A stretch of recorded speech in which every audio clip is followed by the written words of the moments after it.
Hey everyone! Recently I got a lot of messages on Instagram asking me how I manage my time. So there was 1 week earlier this month during which I just happened to post a lot of Instagram stories throughout my day, no particular reason why, and I started getting a lot of comments on the fact that I do so much. And people wanted to know how I managed to go to the gym every day at 7, plus practice, plus cook, because you guys know I like to make my own food, plus post on Instagram, make vlogs, and everything else I do. So this video is going to explain how I manage my time. It's actually very simple and it's just a question of planning. Now the best way to do this is just to write a schedule and commit to sticking to it. That's the hard part.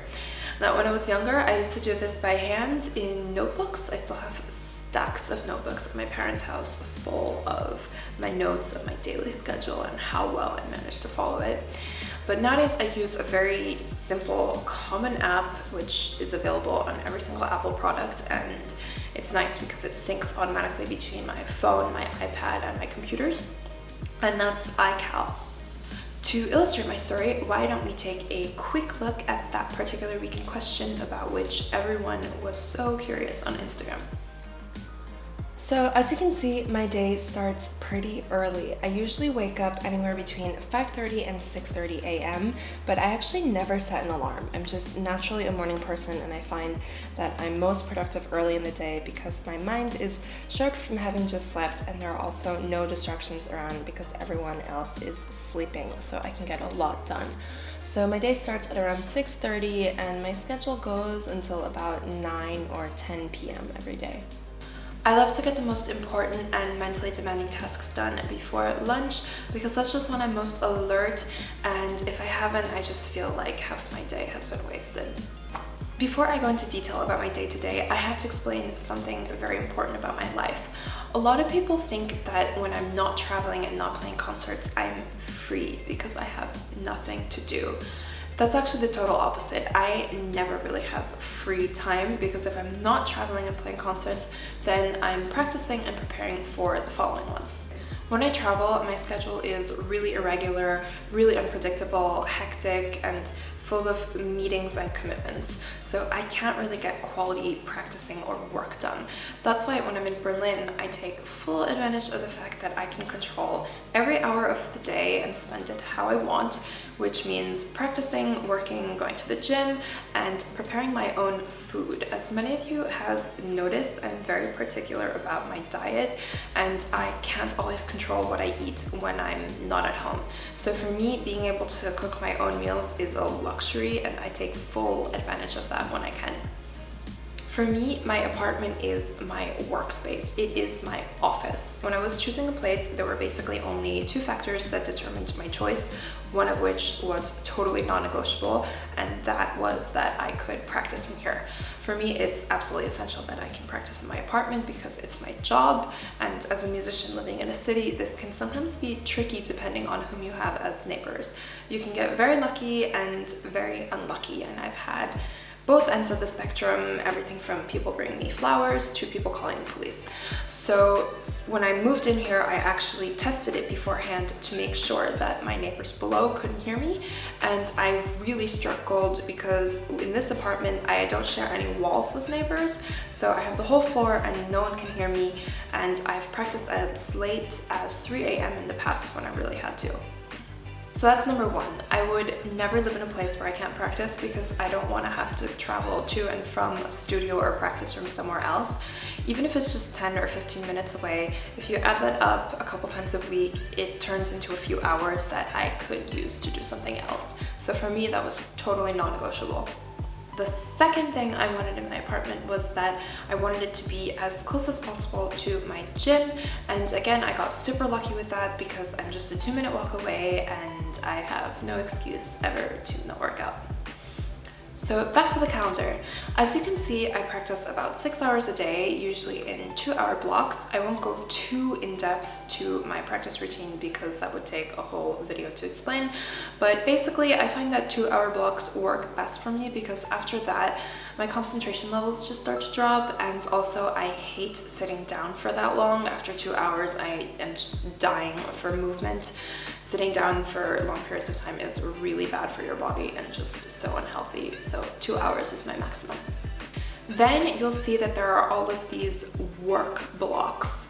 Basically, I just write work to simplify things, but they encompass everything that isn't physically practicing the cello, but isn't leaving the house and doing something for fun. So what does a cellist have to do other than just physically practice the cello?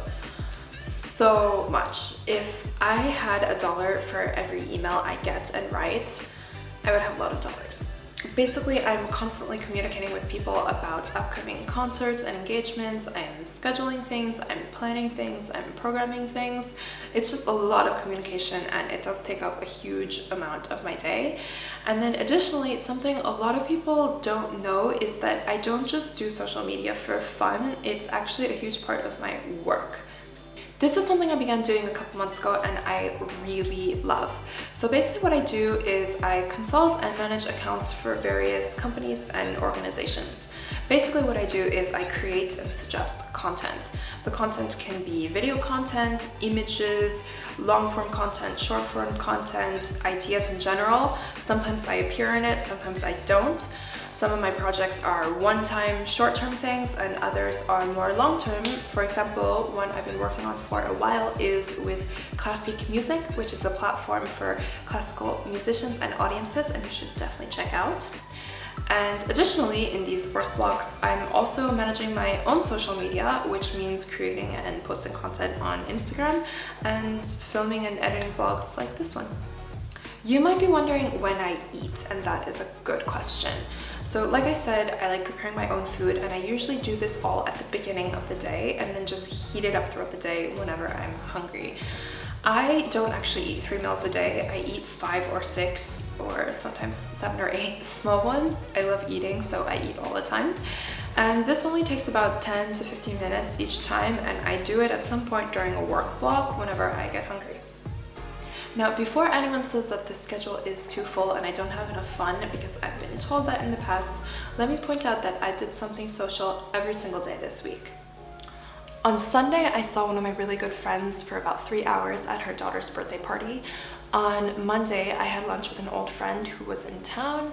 On Tuesday, that day I actually didn't totally follow the schedule. You might have seen on Instagram that I had to take the afternoon off because of my recent neck and shoulder issues.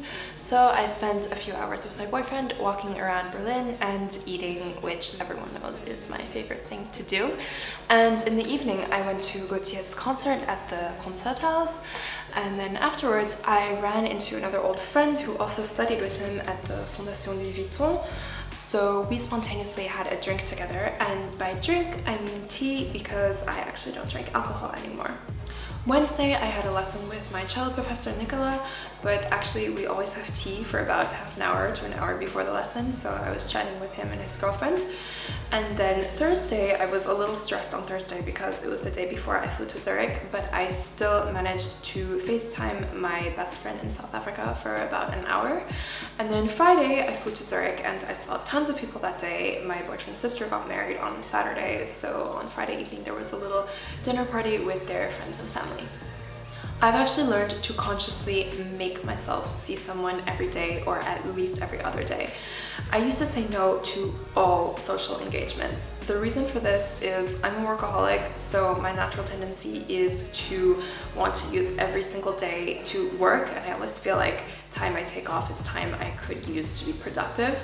So in the past, it got so bad that I would literally, no exaggeration, go for weeks without seeing anyone, unless you count the cashiers at the grocery store and the waiters at restaurants at which I ate. As a musician, it's really easy to become isolated from the world because you're basically just alone practicing all the time. I've learned and accepted that this is not healthy and that it's okay to take some time off to see your friends and have fun and relax, because actually in the end I used to think that that was a waste of time and I could spend all those minutes practicing and working, but when you come back after doing something else, you're much more refreshed and relaxed and the quality of your work is better. In the past, I overworked myself a lot and I burned out, so I've learned not to do that because I don't want to go through that again. Pretty self-explanatory are the gym and yoga blocks. Like I mentioned earlier, I spend so much time sitting down that by the end of the day, I'm just dying to move my body. So I try to go about 5 or 6 times a week to the gym. Another thing that's really unhealthy about my lifestyle is actually that I spend so much time indoors. So now that the weather is finally nice in Berlin, my boyfriend and I have been trying to take a walk for about half an hour every evening just to get some sunlight and fresh air. The last thing, and it's really important for me, is that I read every day. So in my world, everything is happening so fast. I love the internet and I love social media, but sometimes getting all these notifications and messages and having to worry about all this content that I'm curating and managing and posting can get so overwhelming and stressful. And that's why it's really important for me to have something where I can just focus my brain completely on one thing and not worry about anything else. And for me, the way I do that is by reading. I read about 50 books a year, which sounds like a lot, but is actually totally manageable. I've realized if I just take half an hour at the beginning or end of my day and spend it looking at a book instead of looking at a phone or a computer screen. So that was my day-to-day schedule when I'm at home in Berlin. Now, I'm not even gonna get into what I do when I travel because that is a whole other story, but you're probably gonna get a glimpse into it very soon because I just checked out my schedule, and starting next month in May, I am traveling almost non-stop until November. So I'm gonna be posting updates on Instagram.com/SophiaBassler and here on YouTube. So if you wanna keep up with it all, it'll be here. Thanks again for watching as usual and for all your support. Bye!